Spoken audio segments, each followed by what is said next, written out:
Buenas noches a todos. Bienvenidos a Desatando Nudos por Radio Morenita del Valle 104.5.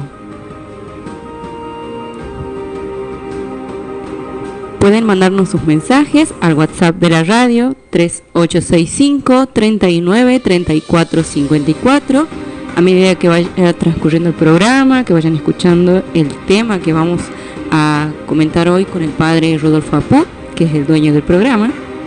Y pueden dejarnos sus dudas, sus preguntas, alguna sugerencia.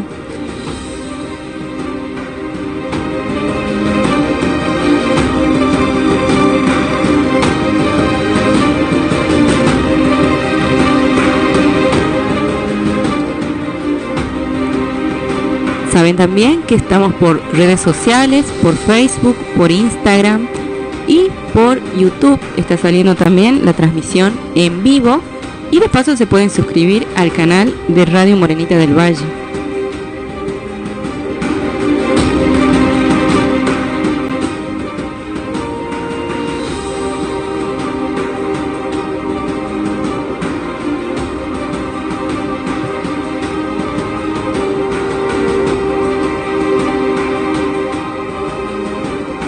Bueno, ahora vamos a un pequeño bloque musical. Terminamos de organizar acá en el estudio de la radio, que estamos en el estudio número 2, que queda en San Lorenzo, acá en a la par, pegadito de la parroquia Nuestra Señora de Fátima. Si quieres una canción, que te dediquemos una canción esta noche, solicítala al 3865 39 34 54. Ahora vamos con Tres Corazones. Y ya volvemos con más de Desatando Nudos.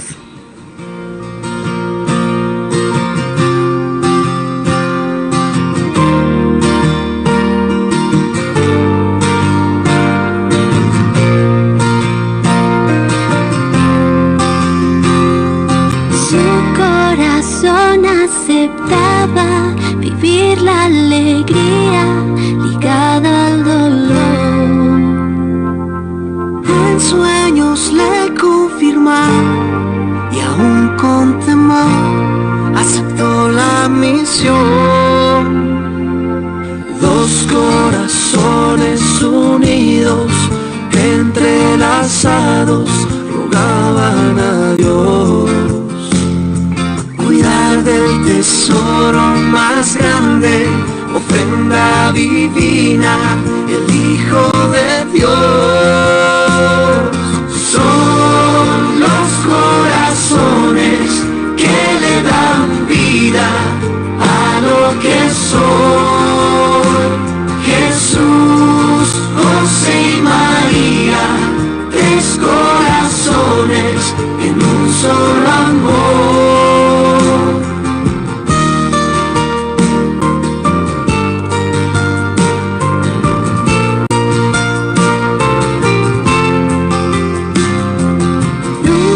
Cabe tanto amor que un único Dios quiso un corazón.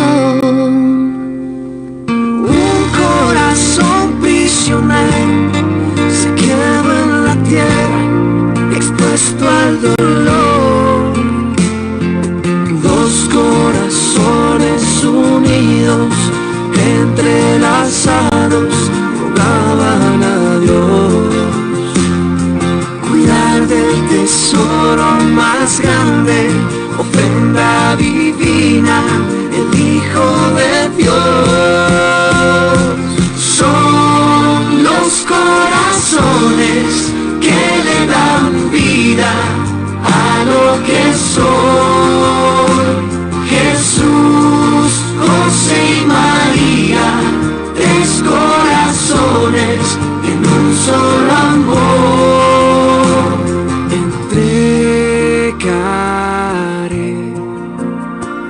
Confiaré, descansaré unido a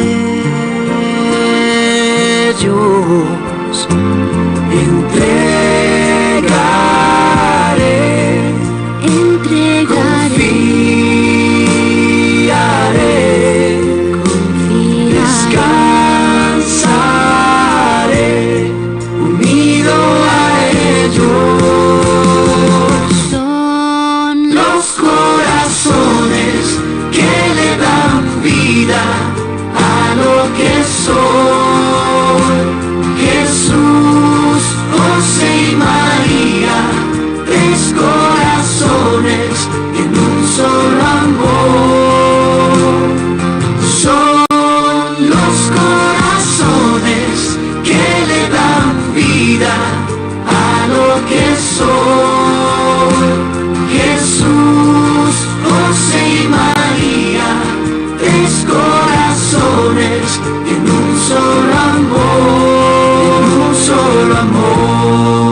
Bueno, continuamos con Desatando Nudos por Radio Morenita del Valle 104.5. Le damos la bienvenida al Padre Rodolfo, que ya está acá con nosotros. Buenas noches Eva, buenas noches a todos los oyentes que nos siguen todos los miércoles, y acá listos para recomenzar y hoy más o menos darle un cierre al tema que veníamos tratando, que era el tema del padrinazgo, ¿no? Tanto en el matrimonio como en el santo bautismo. Muy bien, Padre. ¿Tiene algunas preguntas ahí que le hayan dejado en estos días? No habría que ver ahí si es que hay algunas preguntas. Si no, bueno, continuamos, pero si no hay. Lo importante es que lo que estamos viendo está basado en el Código de Derecho Canónico, que es la ley universal de la Iglesia, que está hecho, es un código que es el segundo que se hace en toda la historia de la Iglesia, ya que el primero, que venía desde el Concilio de Trento, hacia el año 1500, se modifica recién en el año 1983 con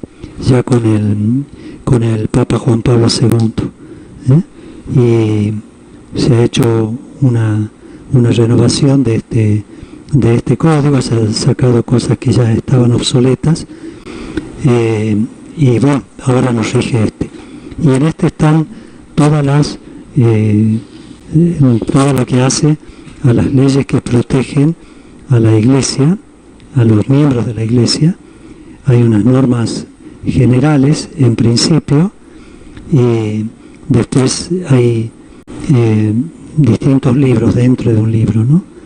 Por ejemplo, del pueblo de Dios, los fieles cristianos, las obligaciones y derechos de todos los fieles, también de los ministros sagrados, acerca de la formación de ellos, de cómo se inscriben dentro de una diócesis, las obligaciones y derechos que tienen los clérigos. También habla acerca de la pérdida del estado clerical, cuándo se puede perder el estado clerical, que también es un tema que podríamos hablarlo comenzando otro tema el próximo miércoles. Sí. También hay cómo se constituye jerárquicamente la Iglesia, quién es el Papa, quién es el colegio episcopal, quiénes son los obispos, cómo está formada la curia romana. Otra sección también de las iglesias particulares, cómo se constituyen las autoridades, el obispo, el obispo diocesano, obispo ayudantes, auxiliares, cómo se obra cuando muere un obispo. En fin, está todo está hecho a través del código para que se hagan bien las cosas.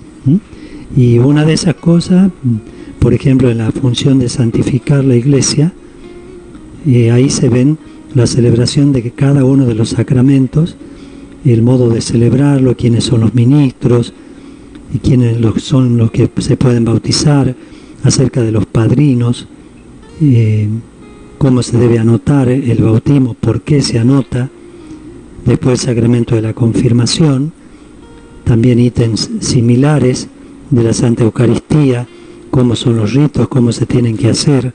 En fin, está totalmente completo todo lo que atañe a la formación de la Iglesia y al desarrollo de su actividad en el mundo. Bien, y nosotros estamos viendo acerca del padrinazgo, ¿no? Sí. Bueno, el tema del padrinazgo, eso viene en los capítulos, en los números del bautismo, entre el 849 y el 878, en esos números, ahí nos movemos. Bien. Así que bueno, algunos vamos a leer y otros vamos a contestar así, porque, digamos, es un tema ya conocido. Sí, Padre. También sería interesante que antes de pasar a otro tema, sobre el matrimonio, si podría hablarse un poco más sobre de los hijos, porque en la sociedad se ve mucho esta elección y decisión que dicen hoy en día los matrimonios sobre los hijos. Uno de los programas había tocado el tema de personas que se casaban y que decían que no querían tener hijos. Y después están también los que quieren, pero que ya tienen un número determinado. Sería importante también tocar eso, y si usted leyó la encíclica, es la que escribió el Papa Juan Pablo II. Yo no la tengo completa, pero más o menos sé de qué se trata, sobre los métodos anticonceptivos y todo eso, como para refrescar a los matrimonios sobre la verdadera misión. Bueno, sí, no hay problema. Podemos volver un poquito atrás y charlar sobre estos. Yo entiendo que tus preguntas son preguntas que vienen de la gente, que ya las has escuchado, que te han preguntado fuera del aire. Sí. Y bueno, las preguntas que vayas haciendo la vamos respondiendo acá. Sí, sí. El tema de los hijos, por ejemplo, es un tema que es una condición sine qua non, o sea, que es una condición esencial para que se pueda aprobar el matrimonio de una persona. Los hijos es algo que no se puede dejar de lado, porque es una de las finalidades del matrimonio cristiano, que es traer los hijos al mundo, y que también el matrimonio sirve para la comunión de vida y de amor entre uno y otro. Las dos cosas tienen que estar presentes y no se las puede dejar de lado. Si se niega alguna, no puede encontrar matrimonio por la iglesia. No se puede decir, por ejemplo, yo me caso pero no quiero tener hijos. Claro. Tiene que estar la voluntad. Que los tengan, eso es otra cosa, porque eso también depende de que si Dios les concede un hijo, porque un hijo es un don de Dios, es un regalo, ¿no? Cuántas personas son absolutamente normales y sin embargo los hijos no llegan, ¿no? Sí. Pero en la voluntad de los cónyuges no se tiene que excluir esa finalidad de los hijos y de la convivencia bajo un mismo techo. Es decir, se casan, pero no puede vivir él en un lado y ella en otro.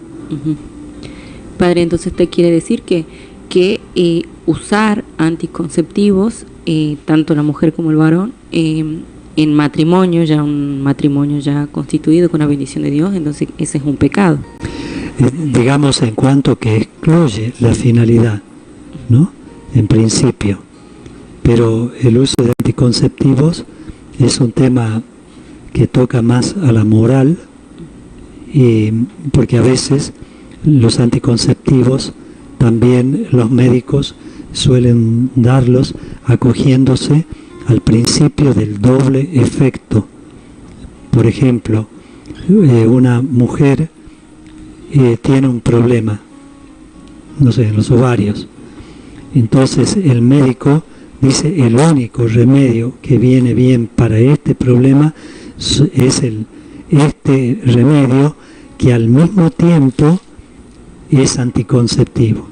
Al mismo tiempo que te ayuda en tu enfermedad, va a producir una falta de concepción.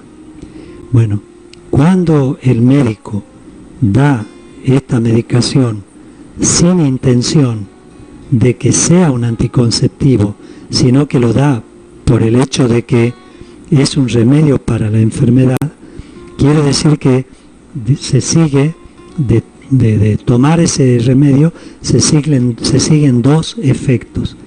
El primero de ellos es la salud de la madre, y el segundo efecto no querido, no buscado, es la anticoncepción. En ese caso no se puede hablar de pecado. Claro. Cuando se lo toma al remedio sabiendo que va a producir una anticoncepción para no concebir, es decir, con la intención secreta de que no haya hijos, entonces sí se comete un pecado y porque está excluyendo la finalidad esencial del matrimonio. Bien. No sé si me explico. Sí, sí. Pero ahí en ese caso, digamos, los matrimonios, hay el método bilingüe, creo que se llama, ¿cómo? No, de los doctores Billing. Billing, es. Sí.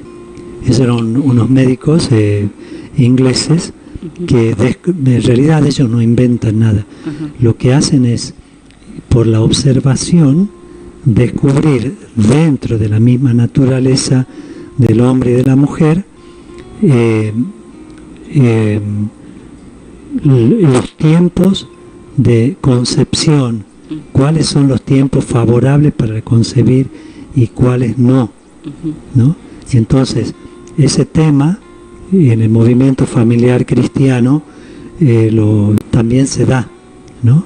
Hay instructores del método, sí, ¿no? Yo no puedo entrar en muchos detalles porque temo no decirlos correctamente, claro, pero básicamente se trata de la observación. bien, ¿no? La mujer tiene que observarse tanto, digamos, la sequedad vaginal. Cuando hay sequedad no hay concepción. Cuando hay humedad sí hay concepción. Puede haber.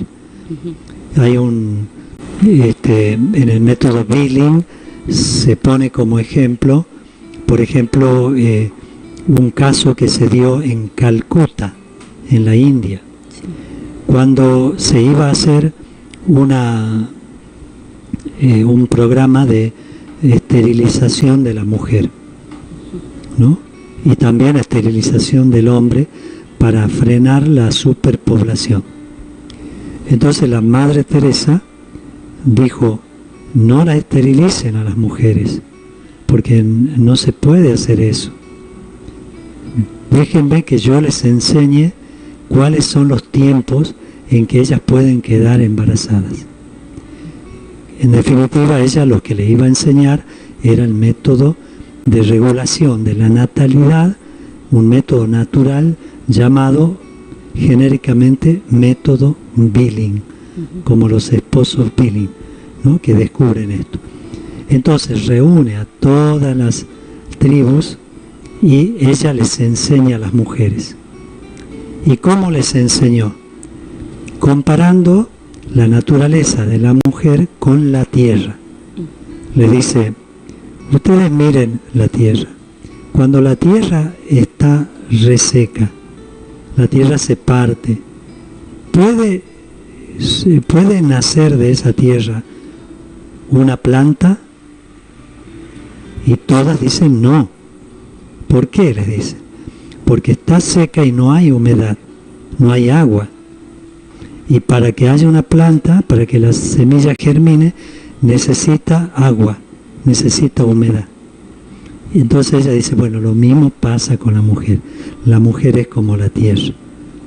Cuando está seca, hay una sequedad vaginal, es altamente probable que no haya concepción. Pero si hay humedad, sí. Por lo tanto, ustedes hablen con sus esposos y explíquenle para que no tengan relaciones cuando hay humedad. claro. Y las relaciones, en definitiva, nosotros sabemos que son apenas 2 o 3 días, que la mujer está fértil, ¿no? Sí. Perdonen que yo hable de manera impropia, este tema no me compete a mí decirlo, ¿no? Claro. Pero sí sé que hay días. Claro, ¿no? más o menos como para orientar a quienes Claro, están hay escuchando días. los Y matrimonios. la mayoría de los días no hay esa disposición como para que haya vida, ¿no? Entonces, se trata de que la mujer hable con el esposo y le explique eso.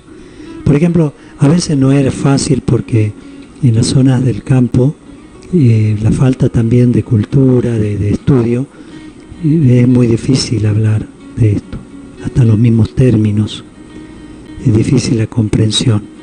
Entonces se nos han dado casos en que nosotros hemos asesorado con los doctores que hay en el movimiento familiar cristiano, se han asesorado a mujeres que ya tienen muchos hijos y tienen una pobreza espantosa, grande, ¿no?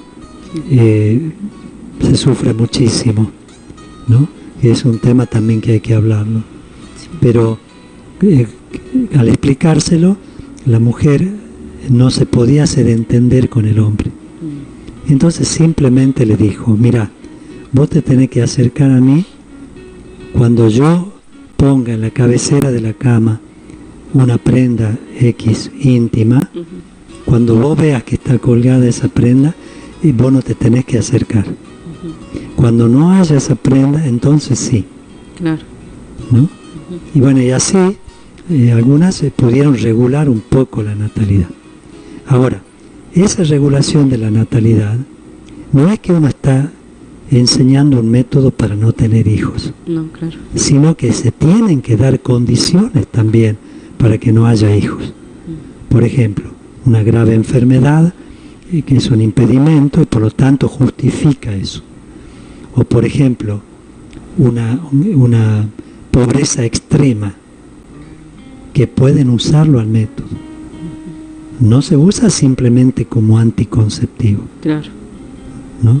Sí, sí. Sino son como para casos puntuales. Por casos muy puntuales y con causales graves que no está en las manos de ellos resolverlo. Claro. ¿Comprende? ¿Por qué? Porque la finalidad del matrimonio es la procreación. La procreación, exactamente. Entonces, padre, por ejemplo, una mujer que se haya esterilizado antes de casarse, porque póngale que ya tenía hijos y haya dicho no quiero tener más, y después quiere casarse por iglesia, ¿no puede? Ella puede casarse porque ya es un hecho consumado, pero la condición es que el esposo lo sepa. Ah, claro. Si ella va al casamiento sin decirlo, con la intención oculta de engañarlo para que él se case, entonces esa es una causal de nulidad. Ah, sí. Él después puede decir, ella no me avisó. ¿Comprende? Y eso es muy expeditivo, eso se concede. Ah, bien, bien. Bueno, más o menos le estoy planteando algunas preguntas que me han preguntado a mí, para hacerlas acá en el programa. Y bueno, a todos ustedes que nos están escuchando, si tienen alguna otra duda con respecto a estos temas que estamos tocando, nos pueden escribir al WhatsApp de la radio, que es el 3865-393454. Ahora vamos a escuchar unas lindas canciones y ya regresamos con más Desatando Nudos.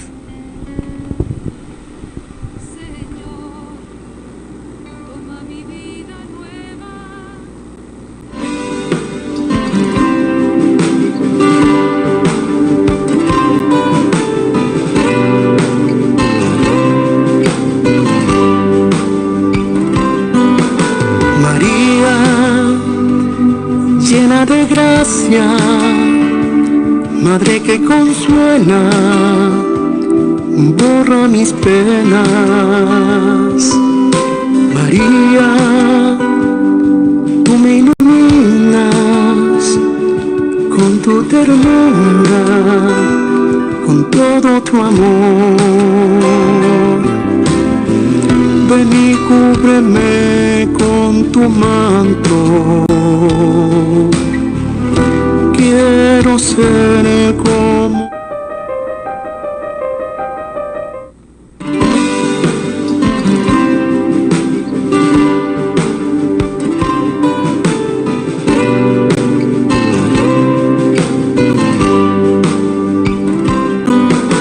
María, llena de gracia, Madre que consuela, borra mis penas. María, tú me iluminas con tu ternura, con todo tu amor. Ven y cúbreme con tu manto. Quiero ser como tú, esclava de Dios,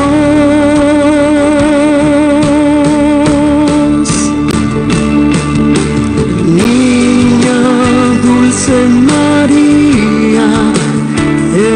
eres mi madre, quita mi temor.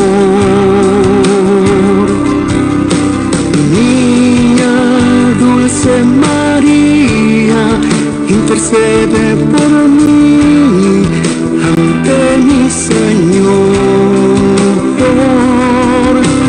Niña dulce María, eres mi madre, dame tu amor. Niña dulce María, llévame al Padre, llévame a Dios.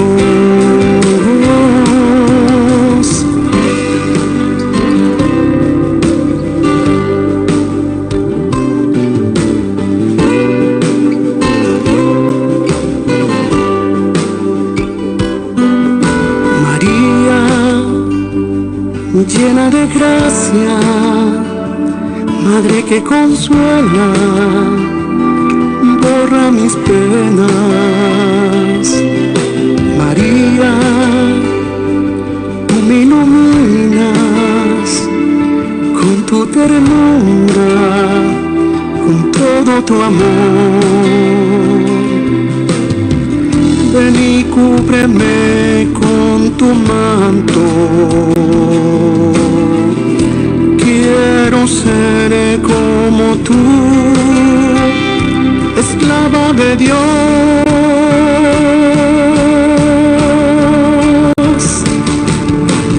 Niña dulce María, eres mi madre, quita mi temor.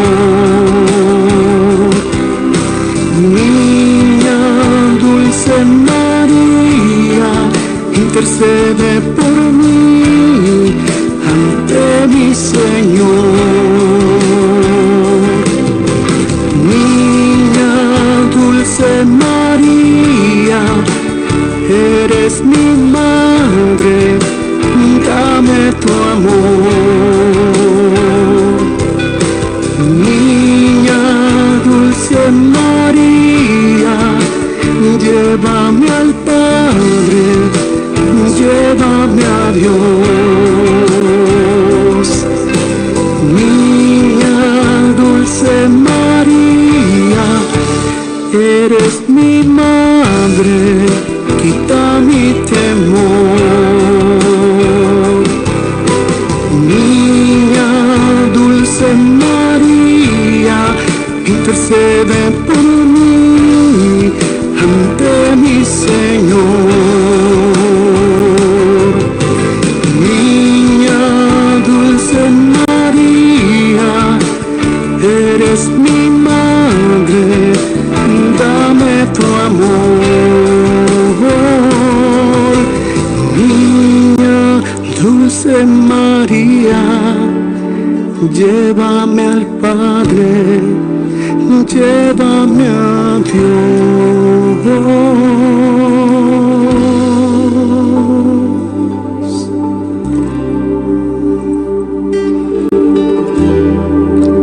Llévame a Dios.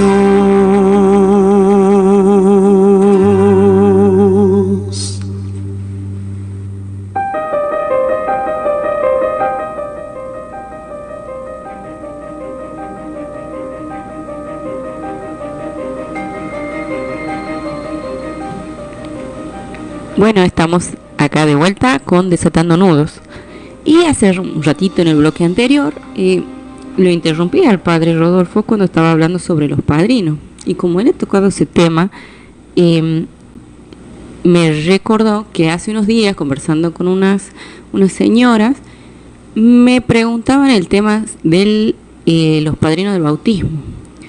Si acá recibían cuántos pares de padrinos, porque bueno, en otras iglesias se reciben, son 6, 8 y a veces más.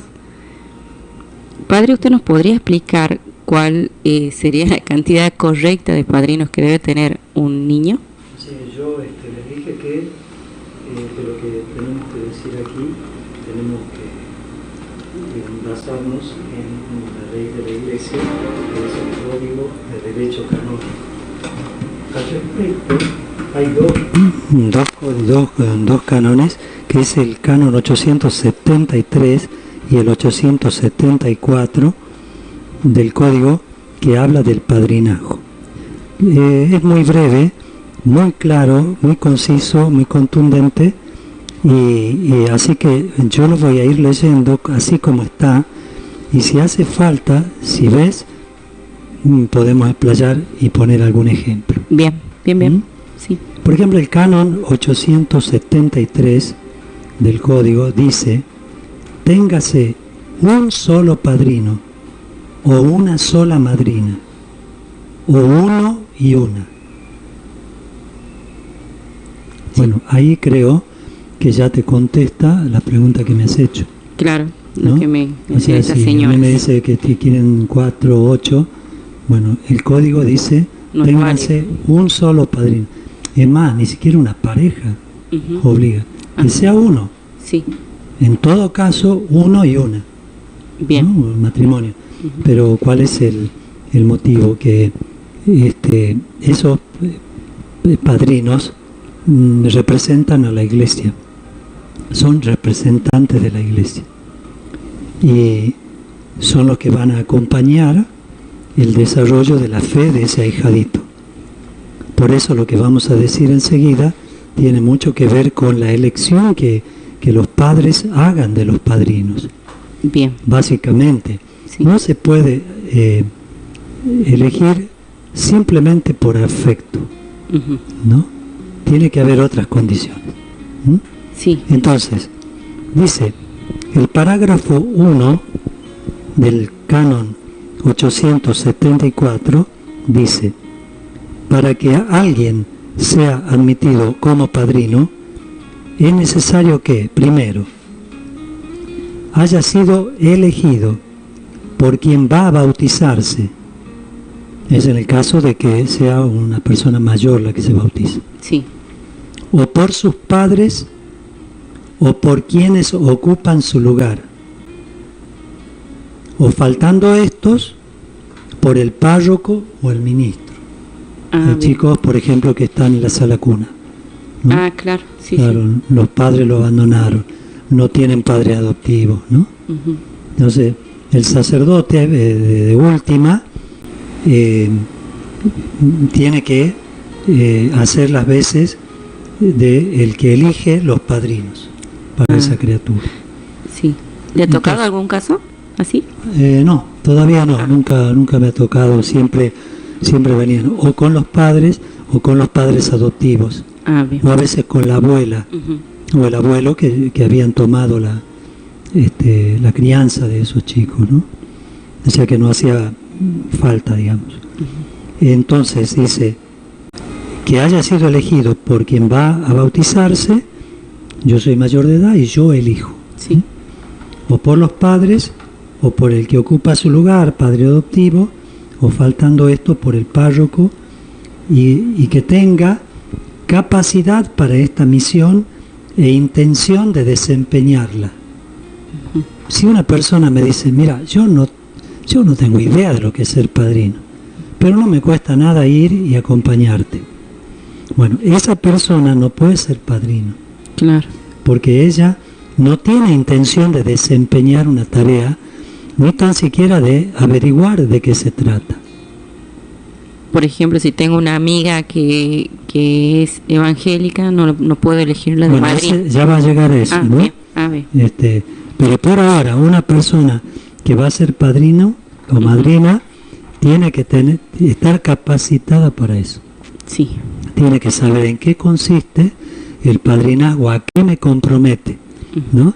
Y si quiero desempeñar eso, porque a veces se dan muchos casos de gente que elige un padrino que ha venido de Buenos Aires y que normalmente la ven cada 10 años. Sí. No se puede elegir eso. O sea, no conviene. ¿Por qué? Porque ese chiquito necesita la cercanía del padrino y de la madrina, porque ellos tienen la responsabilidad de educarlo en la fe. Claro. Entonces, al estar lejos, no tener contacto, eso se hace difícil. Por eso es preferible elegir un padrino de muy cerca, ¿no? Sí. Y que comprenda bien esta obligación. Segundo punto, dice, del canon 874. ¿Quiénes pueden ser?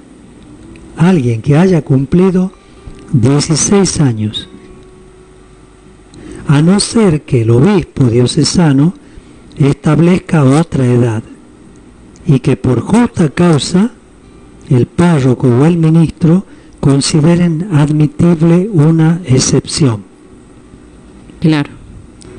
Voy a fijarme si hay alguna acotación al margen, porque el código tiene explicación de los cánones, que en letra más pequeña, al pie de página, ¿no?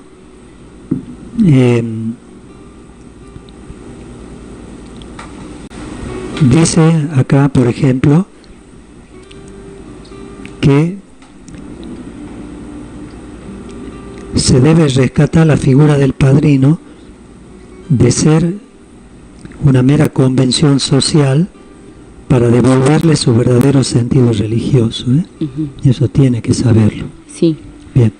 Entonces, aquí se dan algunos casos donde la madre dice: yo quiero que mi otra hija sea la madrina. Bueno, eso tampoco está permitido por el código. Bien. ¿No? Porque no es la familiaridad lo que se exige, sino el conocimiento, y a veces son chicos que no tienen los 3 sacramentos de la iniciación cristiana, que son condiciones para ser padrinos. Tienen que haber sido bautizados, haber hecho la comunión y haberse confirmado. Sí o sí tiene que tener los 3 Esos sacramentos. 3 tiene que tenerlo. Perfecto. Entonces, no puede ser la hermanita o el hermanito padrino del hermano, primero porque no tienen la edad, o porque no tienen los 3 sacramentos de la iniciación, probablemente no están confirmados. Claro. Y aunque estén confirmados, deberían tener 16 años como mínimo. Pero también la Iglesia reaconseja que no sea hermano, porque él va a tomar la figura de ser un padre espiritual de la criatura. Claro, y siendo hermano, ya como es que hermano, confunde roles. Claro, tiene roles distintos. Sí, ¿no? exactamente. Por eso no se puede. Tercero, que el padrino sea católico, que esté confirmado, que haya recibido ya el sacramento de la Eucaristía, ¿no? Y que lleve al mismo tiempo una vida congruente con la fe y con la misión que va a asumir. Claro. Yo he visto muchos padrinos que sinceramente uno se da cuenta que no tienen ni la más pálida idea de lo que están haciendo. Y sí, no yo saben también conozco. Cómo pararse, ni de qué hacer con las manos, las ponen en el bolsillo, la cruzan, y uno se da cuenta de eso. Además de no responder, por ejemplo, ¿estás dispuesto a acompañar a tu ahijado? Ni eso. No responde. No responde porque es como que le cuesta mucho tomar conciencia de lo que se le está diciendo. Y a veces son preguntas relativamente fáciles. Claro. ¿Qué nombre le pusiste a tu hijo? Y se miran entre ellos y no saben qué contestar. A veces pueden ser los nervios. También. Se puede entender. Pero, padre, nos acaban de llegar unas preguntas al WhatsApp de la radio. Buenas noches. Si me eligieron y acepté ser padrino y puse como condición que no haya otra pareja de padrinos, pero en la ceremonia pusieron a otro sin avisarme, ¿es correcto aceptar el padrinazgo o se puede renunciar? Matías Saracho nos escribe. Gracias, Matías, por escucharnos. Sí, Matías. Sí, eso es un caso bien planteado, que la persona de alguna forma está engañada, porque al final me eliges de padrino y después hay otros. Claro. Porque naturalmente una persona dice: yo voy a ser el padrino, ¿no? Y lo asume como una tarea personal, sí, no compartida. Sí. ¿Comprendes? Por eso no debe haber más padrinos que uno solo o uno y una, como dice el código acá. Sí. ¿No? Entonces, porque ellos van a ser padres espirituales. Y así como el chiquito o la chiquita tiene un papá y una mamá que lo engendraron para este mundo, necesita un papá y una mamá espiritual que lo engendran para la vida eterna. Ellos son los papás espirituales. ¿Comprenden? Entonces, esa paternidad y maternidad no se puede multiplicar, porque el chiquito pierde la referencia. Claro. Ya no sabe quién es. A veces yo entiendo a los padres cuando dicen, uy padre, dice, pero yo ya le prometí, ya le dije, ¿cómo hago ahora? Entonces se metieron en un brete del cual no pueden salir porque no le pueden decir que no. Pero yo creo que las personas se entienden si uno habla. Sí. Si uno habla con claridad y dice, mira, yo no sabía esto, ¿no? Por eso te pido disculpas y el próximo hijo va a ser para vos, ¿no? Ahora chocamos ahí con un problema. Yo a veces les he planteado esto, ¿no? Dale el próximo hijo. No, padre, yo ya no quiero tener más hijos, te dicen, ¿no? Sí. Bueno, ahí también hay que ver por qué no querés tener hijos y ver si no está negando una finalidad del matrimonio. ¿Sí? ¿Comprenden? Sí, sí. ¿Cuál es la motivación? También, ¿no? Pues no se puede negar a tener hijos por cualquier motivo. Tiene que haber una causal importante, grave. Sí. Padre, yo no puedo porque el médico me ha dicho que no se puede, ¿no? Tengo un problema, que sea la matriz o lo que sea, ¿no? No puedo hacerlo. Sí. Tengo una prescripción médica. Se justifica. Claro. ¿Comprenden? También ahí los médicos tienen una gran responsabilidad porque a veces se dan casos de personas que las ven angustiadas a causa de tener otro hijo. Entonces, para evitarle las angustias, le dicen, bueno, vos no tengas más. Incluso algunos llegan al punto de operarlos, de ligarle las trompas, incluso sin permiso de los padres, de la mujer, aprovecha el nacimiento de un hijo por cesárea, de paso le ligan las trompas sin decirle. Yo he tenido casos de conciencia de madres. Padre, yo me enteré que me ligaron las trompas, yo no quería, pero la doctora dijo que no, que esta mujer no puede tener más hijos, así que me la ligó. Pero si me preguntaba, yo iba a decir que no. ¿Por qué? Porque yo puedo ver la forma de no quedar embarazada, porque hay maneras. El método Billing, por ejemplo, ¿no? Claro, ese caso sería, por ejemplo, apto también, por ejemplo, para las mujeres que tienen cesárea, dicen que hasta 3 ya es lo máximo, la cesárea que puedes tener, y bueno, y 4 como que ya es muy riesgoso. ¿Sí? ¿En esos casos también sería aceptable? Sí, eso depende de lo que diga el médico, que no tiene que tener la intención de que no tenga hijos, sino de salvarle la vida a ella. ¿Comprenden? Sí. Eso hay que tenerlo muy en claro. No se puede querer directamente la anticoncepción. Sí. Se tiene que querer la salud de la persona. Y por ese motivo es mejor que no te embaraces. ¿No? Claro. Entonces, pero en todos los casos, la mujer involucrada con el esposo son los que tienen la última palabra. Ellos tienen que charlar los temas, porque hay veces que son muy jóvenes, los convencen de que se liguen las trompas, ¿no? Y bueno, no quisiera, no generalizo, pero se han dado casos de negociados con respecto a las cesáreas, ¿no? Una cesárea lógicamente que cuesta, ¿no? Entonces se puede justificar una cesárea por esos motivos ocultos de cobrar un dinero, ¿no? Se han dado casos. No digo que sean todos los médicos así, pero sí se han dado casos. Entonces, la madre con el padre tienen la última palabra. ¿Por qué?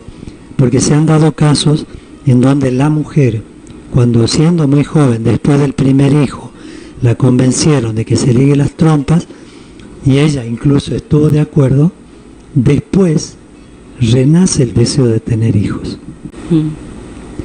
Y a veces no pueden soportar esa presión de no tener hijos. A veces son motivos de discordia entre los dos. El esposo que dice, visto, yo por eso no quería, ¿no? Y eso a veces causa de disolución de matrimonios. Sí. Así que son casos muy delicados que hay que hablarlos, hay que meditarlos, tomarse tiempo, no apurarse, y yo diría mucho menos hacer un ligamento de trompas en el momento de que el niño está naciendo, ¿no? Menos ahí.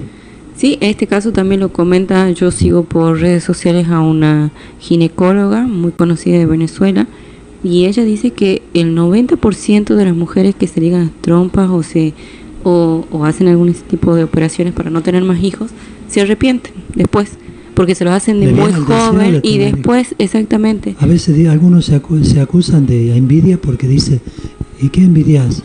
Y a otra mujer que he visto embarazada. Sí, ella ha comentado, ella como doctora dice que el 90% de las pacientes sí se arrepentían. ¿Sí? Y por eso ella los habla, los convence, le dice que no, bueno, de todo. Sí, lo importante es, yo creo que no es discutir ni pelear con el médico, porque a veces los médicos tienen la ventaja de la formación, y a veces las madres no tienen esa posibilidad de discutir, carecen de elementos, pero sí pueden decir, doctora, gracias, pero voy a pensar. Después lo habla con su esposo. Bien. Y con quien ella quiera. Volviendo a la pregunta, sí, de Matías Saracho. De Matías Saracho. Matías, mira, si cuando vienen acá a anotar los bautismos, yo le digo que solamente tiene que tener un padrino, o en todo caso uno y una. Sí. No tener dos pares de pareja, o tres o cuatro, como se han dado caso. Sí. Entonces, en los libros de la iglesia solamente se anotan dos. Esos dos que están anotados, esos son los padrinos. Los otros han sido engañados por los padres. Estoy usando un término extremo para que se entienda el concepto. Pero que al fin y al cabo es la verdad. Sí. ¿No? Entonces a veces no le quieren decir por vergüenza o lo que sea, y entonces complican las cosas. Entonces después dice, no, yo soy el padrino, no, yo soy el padrino, a mí me han elegido primero.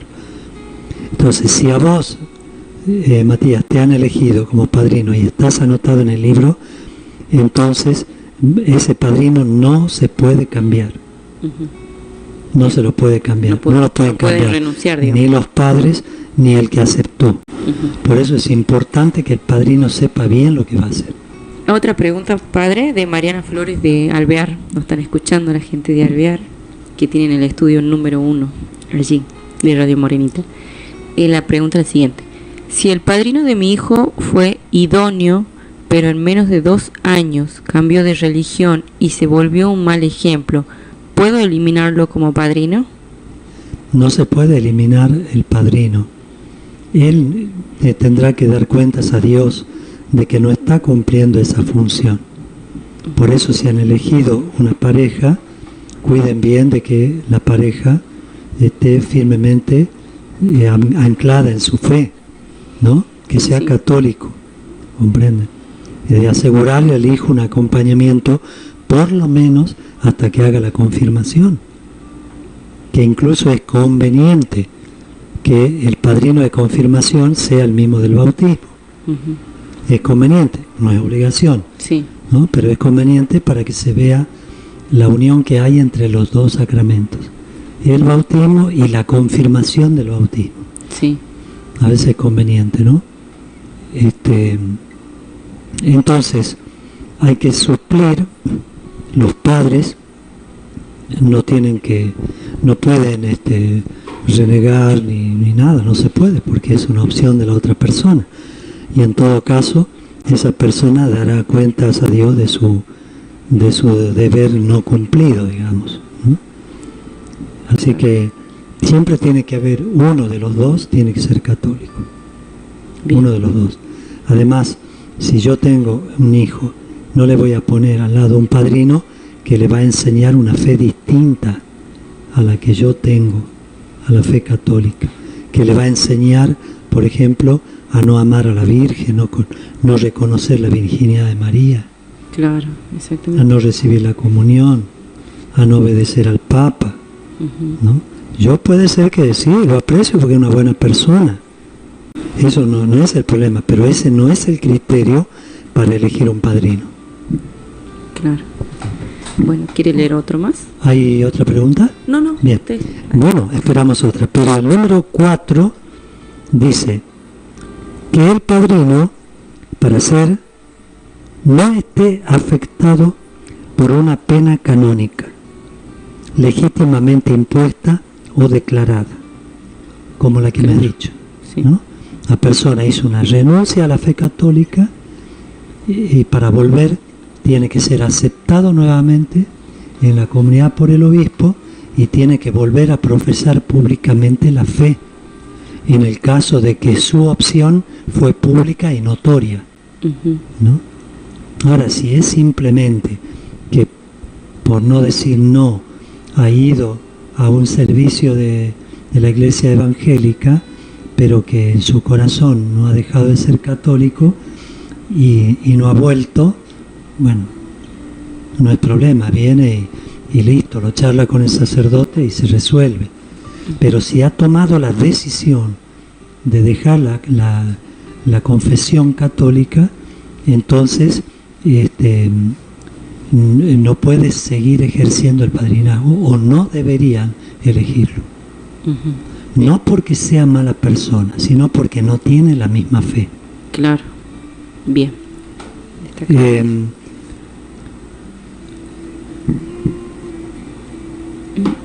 Por ejemplo, ahora también se da el caso que hay que revisar, por ejemplo, una persona que hace una opción en una confesión que no es católica del todo, no puede comulgar en la Iglesia Católica mientras no haga un acto formal de renuncia. ¿Se entiende? Sí.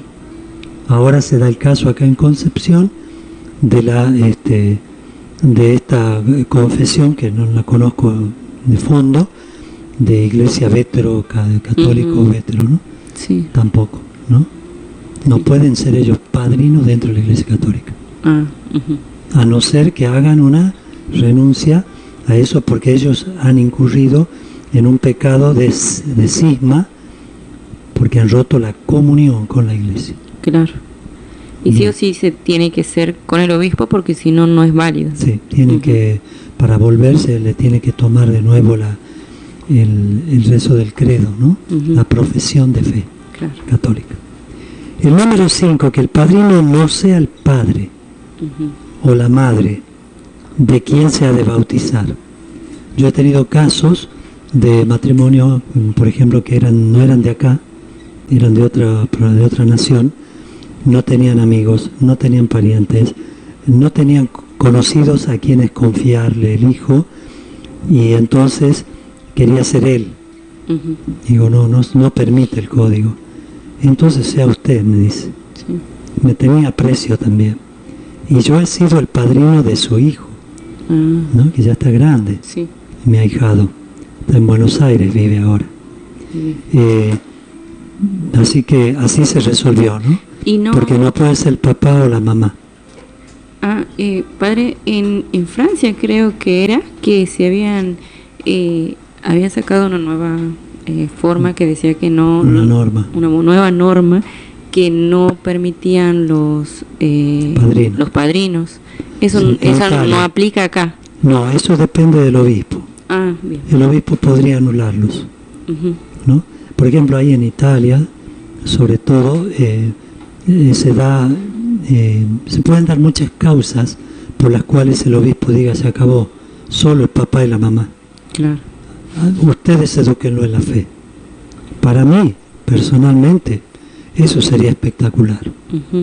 Porque los padres a veces se desligan de la educación cristiana de sus hijos. Y la iglesia dice que el primer catequista del hijo son los padres. Por lo tanto hay una especie de contradicción ahí. Entonces los padres, por más que haya padrinos, tienen que ellos también, porque están la mayoría del tiempo con los niños, ellos tienen que enseñarles la fe.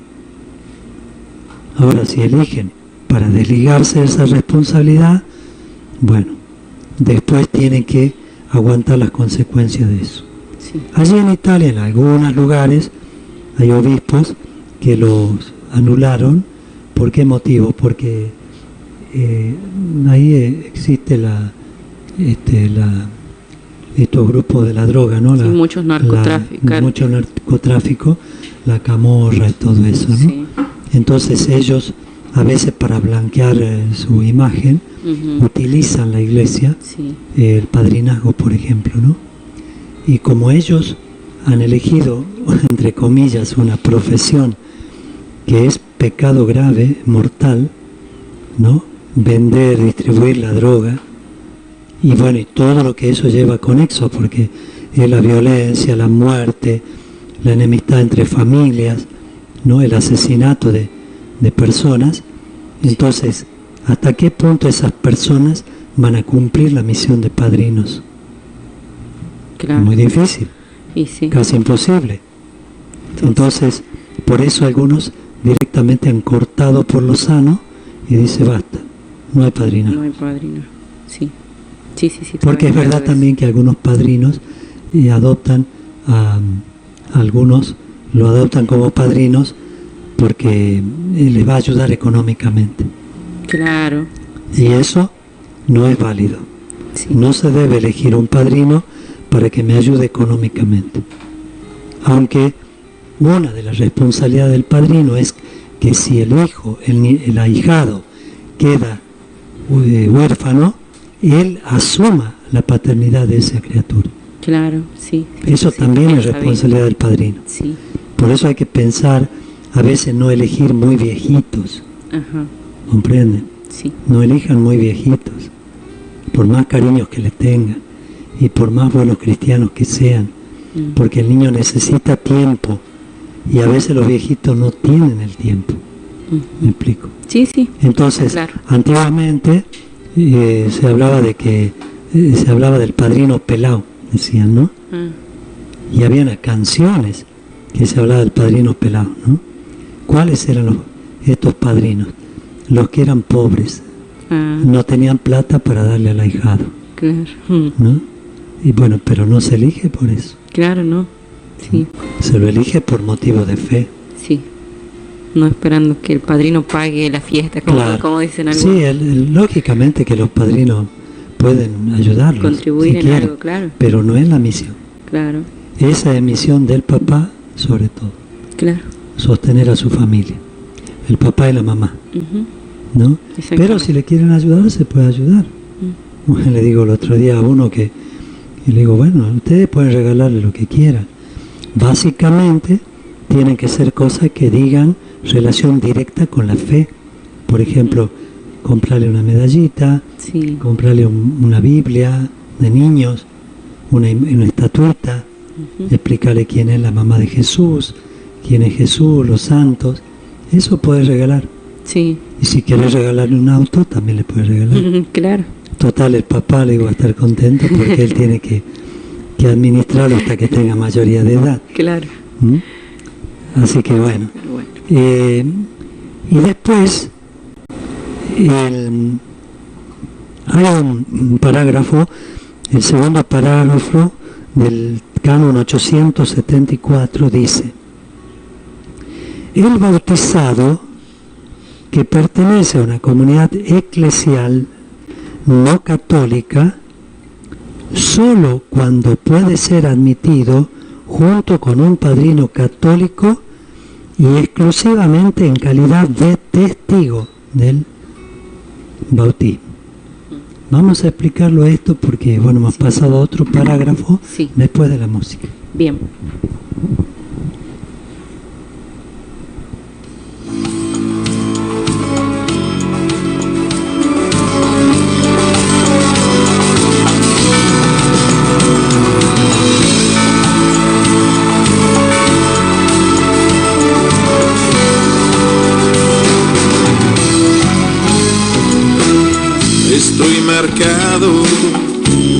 desde siempre con el signo del Redentor, que sobre el monte del Corcovado abraza al mundo con su amor.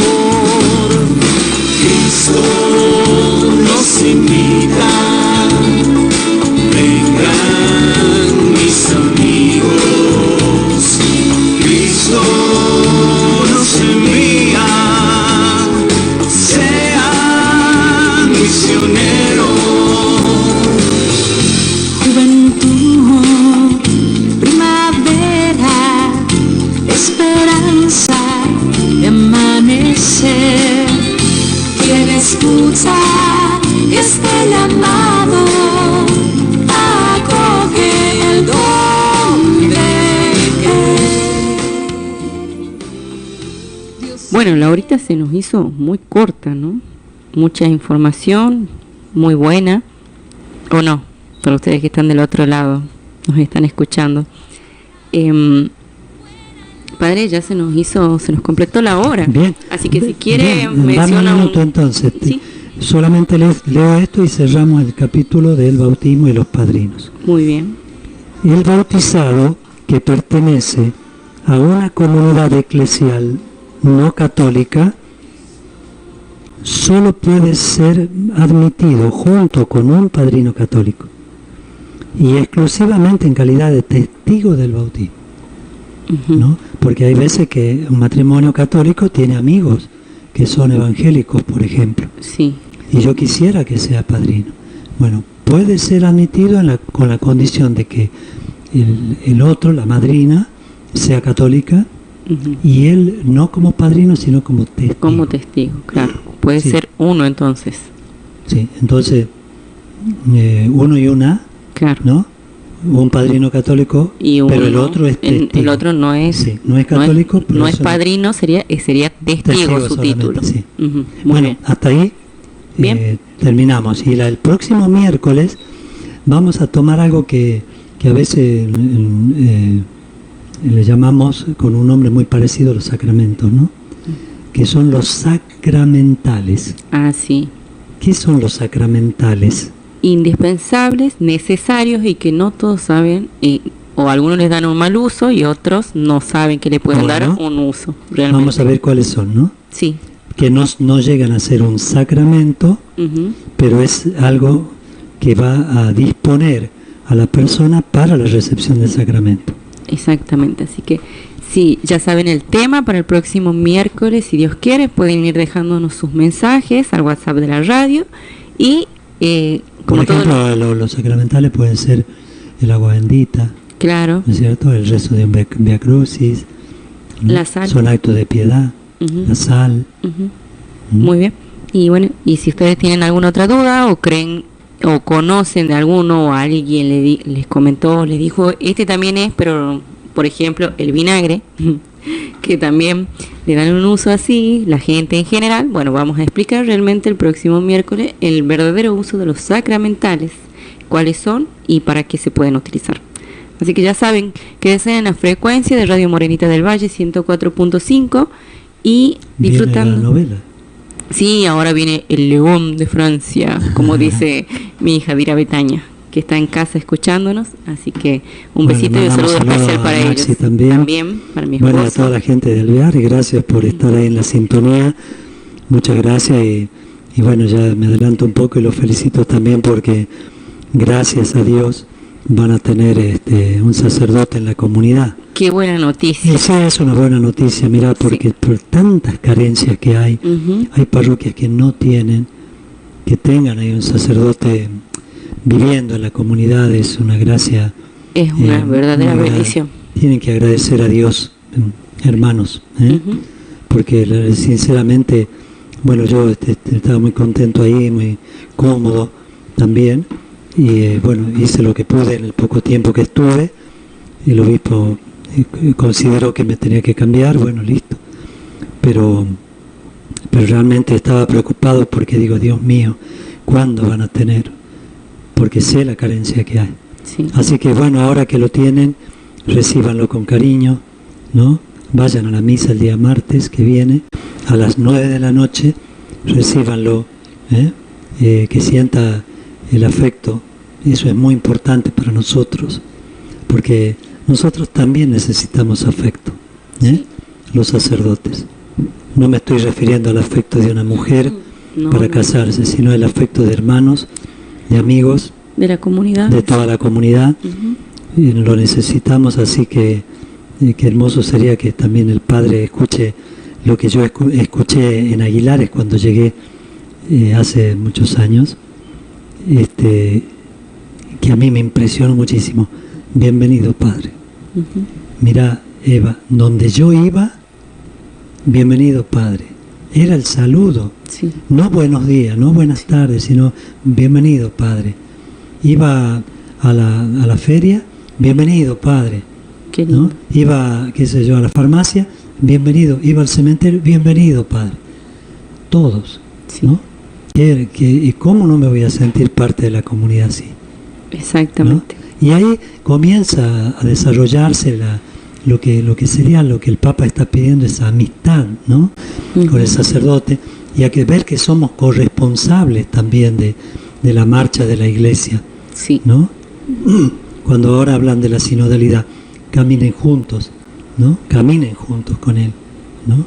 No se queden, no se pongan en la vereda del frente, ¿no? Con una actitud de juicio, de descalificación, ¿no? Hay que entrar en la cancha y jugar el partido. Sí, porque muchas veces se ve la figura del sacerdote, se tiene la imagen de decir el Padre, bueno, me va a solucionar los problemas espirituales, y quizás por ahí le voy a contar mis problemas materiales también, pero es muy raro el que viene a preguntarle, Padre, ¿cómo está usted? Sí. Así que también lo necesitan. Yo, gracias a Dios, bueno, no sé si creo que habrá sido por la pandemia, que estoy muy agradecido de Alvear, porque nunca me faltó la comida. No, ahí se turnaban para hacerme llegar la comida, y eso es un gesto que yo lo valoro y nunca lo olvido, ¿no?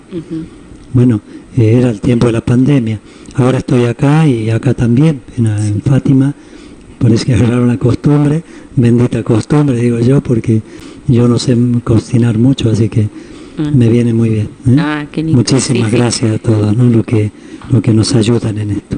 Sí, así que bueno, ya saben, lo tienen que acompañar al Padre Álvaro Sánchez Rueda, que va a ser el nuevo administrador de la parroquia Nuestra Señora del Valle en Alvear. Sí, él los va a llevar a Dios porque es muy celoso de las cosas de Dios, eso sí. A él le van a tener que pedir que la bendición, que bendecir una casa, ver a un enfermo, celebrarme la misa, confesar. Para eso el Padre es un muy buen sacerdote, muy bueno en la prédica y en los textos que escribe, pero en otras cosas no, porque el sacerdote también, dentro de lo que es la Iglesia, en este caminar juntos, el sacerdote tiene una función indelegable, ¿no? Nadie puede celebrar la misa. Los fieles participan del sacrificio, pero no concelebran, ¿no? Así que ustedes pídanle esas cosas, y él es súper celoso de eso, y en eso los va a ayudar muchísimo. La pregunta acá de algunos fieles, ¿se animará el Padre Álvaro a sumarse con un programa, ya que va a tener el estudio número 1? Mira, yo no sé, alguna vez charlé como para que venga aquí, pero claro, era muy difícil porque estaba ya en catedral. Claro. Pero mira, yo sencillamente estoy convencido que lo va a hacer. Sí. Sobre todo lo que hable al tema de la Eucaristía, ¿no? Creo que se va a aprender con Miguel, con Edith, que hacen el programa de la Eucaristía. Y ahí van a tener un fuerte apoyo, me parece. Sí. Y todo se va a reactivar el tema de la adoración eucarística, así que en eso también sería importante que se sume. Sí, así que qué bueno, una alegría inmensa realmente para la gente de Alvear, porque yo lo conozco también al Padre Álvaro, un excelente confesor, un excelente sacerdote, las misas de él también son muy, muy lindas, y la visión, la mentalidad que tiene la espiritualidad también. Sí, no tener miedo a las exigencias, ¿no? Porque lo que él pide siempre está de acuerdo a lo que la Iglesia le manda, a lo que le dice el código, no puede cambiar. El sacerdote no tiene autoridad para cambiar la misa. Claro. ¿No? Así que en eso es muy celoso y en eso van a tener garantía. Sí, no tengan miedo, que tiene la cara de serio nomás, pero es bastante. Sí, bueno, es carácter, eso sí. ya uno tiene que aprender a ya convivir, de cada uno, ¿no? claro. No todos tenemos el mismo carácter. Carácter, claro que sí. Pero tenemos que querernos igual. Uh-huh.